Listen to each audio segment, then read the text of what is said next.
thing. I could write a great article and it could be published online, in a major magazine. But if I don't share that on social media, who's seeing it, or if I don't promote that when I'm speaking to an audience or through my e-newsletter or whatever avenue platform I have, then, people aren't really seeing what you've done or what you've created. Hello, everybody. Welcome back. It's Wednesday, and as always, Wednesday is your favorite time of the week because you get to spend some time with me and my special guest. It is myself, Andrew Dupe, Chief Relationship Officer, and this is Leaders Talk. And today, my special guest is Cathy Angel. So let me introduce Cathy to you a little bit here. Cathy has 25 years of experience across various sectors of PR and marketing, and that includes owning her own agency and driving global campaigns for major lifestyle, retail, and franchise brands. She loves finding creative ways to help clients communicate their stories and a proven track record of driving thought leadership and coverage around relevant and industry trends. She enjoys tackling a variety of client needs with a thoughtful, personal approach and creative eye, from building brand awareness over time to handling urgent crisis situations. Cathy, welcome. All of that is extremely relevant to our audience, but tell us a little bit more about yourself and your brand. Sure, absolutely. So currently right now I'm with Hemsworth Communications. We are a public relations agency located in South Florida, but we also have offices in New York, Chicago, Atlanta, Charleston. So we have a really, really great team. We tend to work with those that are either in the travel and tourism industry. We also have a franchising division, and then we have a business and services division. So a lot of those business clients are those that are looking to be thought leaders. And so we help them create thought leadership campaigns, whether it's to promote maybe their new book, or, a new project or rollout, or, something new and exciting for their company. Absolutely. So let's just jump right into it then. What's perfect? Tell us a little bit about the lessons that you've learned in being able to help those kind of thought leaders.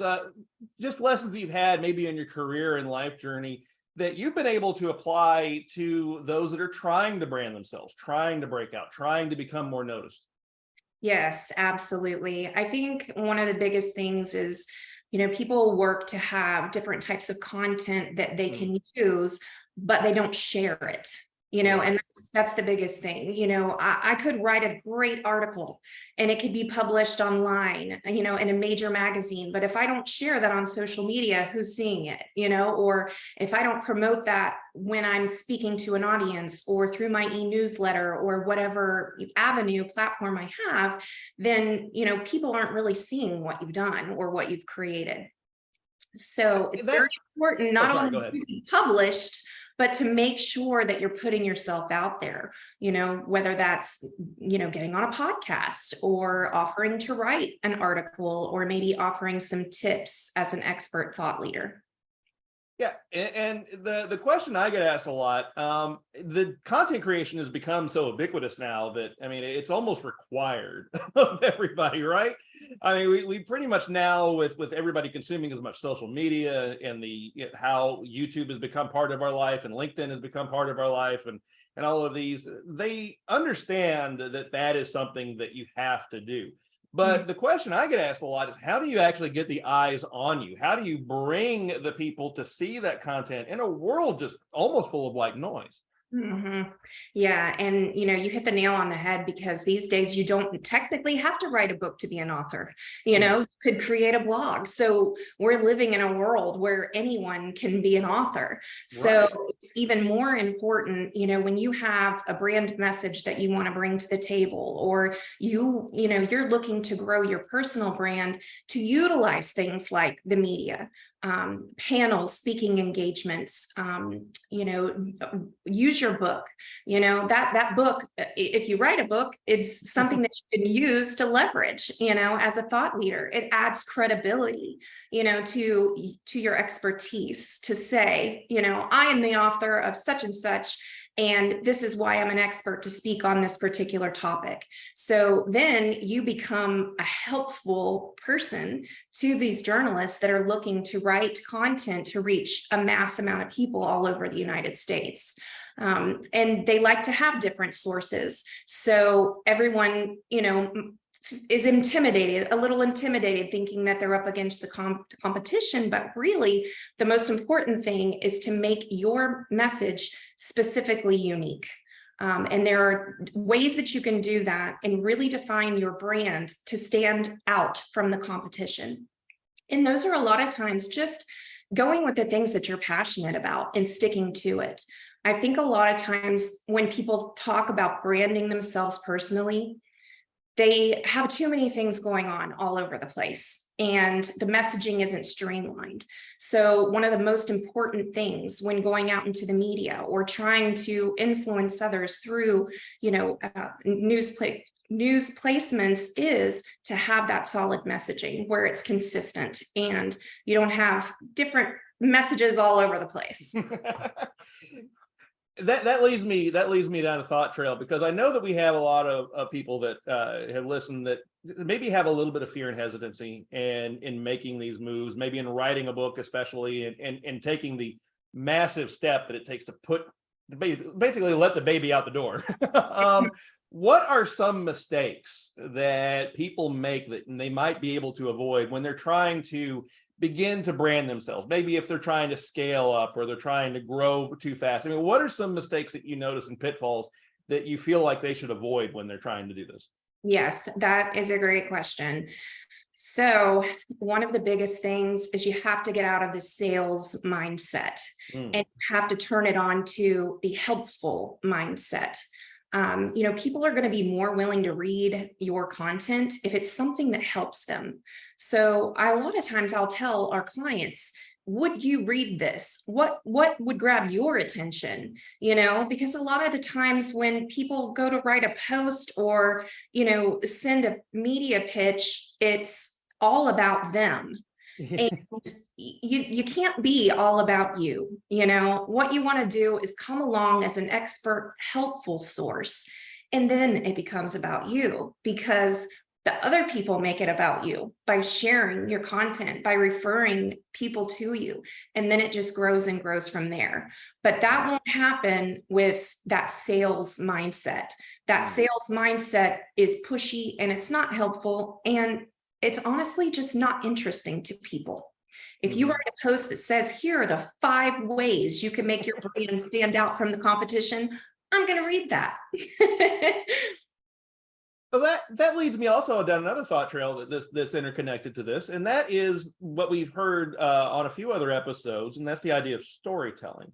So what do you say to those that say content creation should center more around storytelling than around salesmanship? Yes, absolutely. And, we're living in an age where most people like to connect emotionally to something. Yeah. And so we tell brands when we're working with them, and they say, oh, well, gosh, we don't really have a story. Everyone has a story. And sometimes they don't know what the story is, but just through talking with us, we can walk them through it. We can say, there's your story. It was right here when you were, but in their minds, they're just thinking day to day, this is how I built my business. They don't think about the little intricate pieces that happen that become part of the brand story. So, by creating that, you're really letting people into, more personal information, and it just makes it more relatable for people. And that in the same when they're writing content, it can't all just be about their item or their product or their service, but more so maybe telling the stories about how their product or item or service helped someone or what the results were, things like that. Do you have any stories yourself, something that might relate to our audience, a success story, someone that you helped or worked with, or maybe even something of your own to maybe a little bit demonstrate how this works? Yes, absolutely. So I've worked in the past, I've worked with major brands. I have also worked with major corporations and smaller agencies as well. So I've had a vast variety of clients, that I've worked with. Before I was at Hemsworth, I was with a company, a PR agency, and we did a lot of work with financial advisors. Some of these financial advisors had never even been featured in their local newspaper or on a blog, let alone in a major publication. But we've seen some really great success by pitching, comments and advice, financial tips advice specifically to the media that can be used for some of these pieces. And, this particular gentleman that I'm thinking of, again, had never been featured or published anywhere and was published in CNBC, USA Today, Forbes, Entrepreneur. So, just in other words, you don't have to be a celebrity to be able to get your message out there.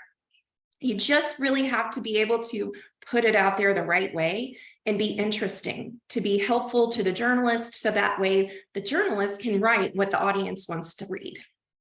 Yeah, I think that a good way to look at it is to not be so worried about how much is out there nowadays. I think it's really that we've kind of gotten to the point where there's a democratization of messaging and branding and being able to communicate. I think we're in a world where that's more accepted than it was. You don't have to be a celebrity. So what would you say to those that then say, my story isn't interesting? I don't have something that I think really particularly stands out from the crowd. How am I going to get to the point where, as an example of one of our own podcast guests a little while ago, I go from doing my podcast in a laundry room to 5 years later, I've got Shaquille O'Neal as a guest. Yep. Mm-hmm. Yeah, and it's just about, really leading people down a path where they can see the story is happening. And there may be particular times that, we could notice and pull out nuggets from to add and help them, really see, and explain to the client why that is a valuable piece of information, or what the customer or client may connect to within that story. And so we mentioned a little bit about books. I mean, that's something that's of great interest to us. What's the importance of having a book to actually build your brand around? Sure, absolutely. Many of the executives that I've worked with in the past are using it as a tool. Many of them want to use their book. They don't go into it thinking I'm going to be a bestseller and I'm going to make a ton of money, off of book sales, but they go into it thinking I can use this as leverage to, be invited for speaking engagements. I can do a book tour and a book launch and, do some book pitching for reviews and, all of those good things. It's exciting. Yeah, and there was something that one of our very early authors, Chris Katranis, said to us, and we've stolen it or borrowed it.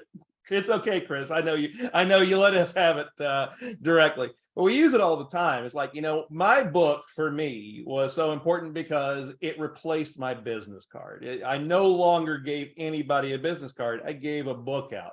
So what experiences do you have that might draw some more attention on how that actually works for someone practically?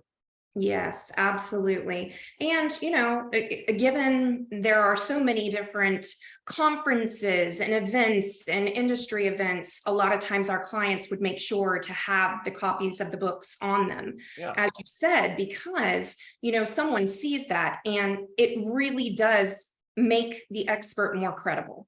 There's something about, having your work published that is a helpful piece to others that really comes across credible, not only to the media, but also to the general public and to consumers as well. Okay. Now, Cathy, do you have any books that you might recommend to our audience? Something that they might be able to read to shed a little light on this? I don't right off the top of my head. I wasn't for that one. The hard question. But I know a previous colleague of mine, Marcia Friedman, she wrote a book. She owned a company called News and Experts, and I'm going to see if I have that book. I'm sure I have it around here somewhere, but She's written a couple different books on PR, and she has several of her books that have a section that talk about how to utilize it as leverage. Yeah, absolutely. We'll provide some links for that, ladies and gentlemen. So what are things that inspire you when you're thinking about, recommending business strategies, and rather than in just talking about a specific book? What are things that actually inspire you that you want to let your clients or people that work with you know that they should perhaps do to enhance their brand and enhance their image? Absolutely. Being willing is the first, Okay. and just knowing that you're going to have to commit the time, to make the effort, because it's not something that you can just set and forget. Honestly, the quicker that you can respond to journalists' requests, the better. Many times they're working on tight deadlines. So if they find an expert that can respond right away, they'll publish your content. So it's really important, to be first to the game if you can, to be quick and to be willing, to provide the advice. Really, some people did get afraid. They feel like they're going to give away their secret sauce. But it really isn't work like that. You're not going to give anything away that you won't be able to reap the benefits of. In other words, by providing the advice and, the helpful tips and things like that, and committing the time to do that, it will really help you grow your personal brand and then help you promote the other products and services that you have. And see, that's why I think that it's important to have help. Because when you think about, you're trying to brand yourself, you think, I'm going to write my book. I'm going to put it out there. But, am I going to give away my secret? Am I going to give away what makes me myself? That's where you actually have to talk to somebody like yourself or like Leaders Press, and you actually get a benefit of then someone that knows how to navigate those waters and avoid giving away too much in your material. Yeah. Yes, absolutely. Yeah. So what would you say then to those? I mean, what's the formula then for how much content you give away as opposed to what you keep in? Yeah, and it's a fine line. It's basically enough to get them interested to want more. Does that make Right. sense? So kind of like an appetizer, with some quick tips. But, the general information that you hold private, of course, you can still keep that to yourself. Well, yeah, because what we're talking about, the whole thing is not necessarily to give everything away in your content creation. It's to inspire people to come and talk to you further. And just like, when we got noticed you, it's time to bring you on and share your expertise here. Absolutely. Yes. It's crazy because, like you said, everyone is so inundated with messages these days. It's crucial to have help to be able to set yourself apart, for sure. And I also get an impression that you're saying basically to just go ahead and do it. Yeah. I mean, I And heard a statement it's once success that rate alone, for people that really apply themselves when it comes to thought leadership and do all of the things, whether it's the speaking engagements, the podcast recordings, the book.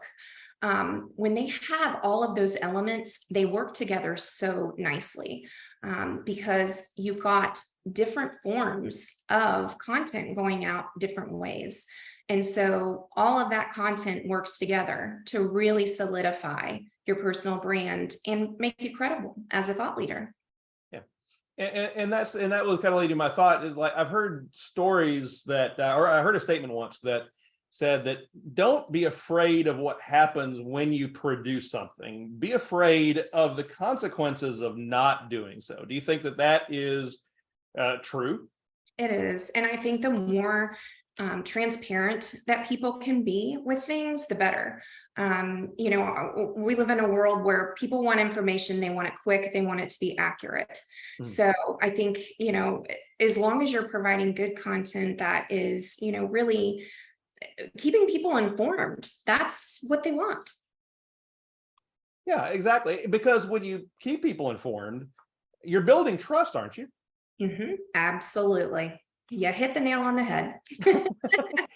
And that's the thing about, what you said earlier, alluding to don't be too salesman, because you don't trust a salesman that is going to knock on your door and say, hey, you want to buy my new car? Or, the old up and atom that used to maybe work. I saw a sales video from the 1940s, and it was literally just nothing but that. It's like, get out there and sell, Johnny, knock on the door and tell them but that doesn't really work as much anymore nowadays. That kind of thing is a little too forced now.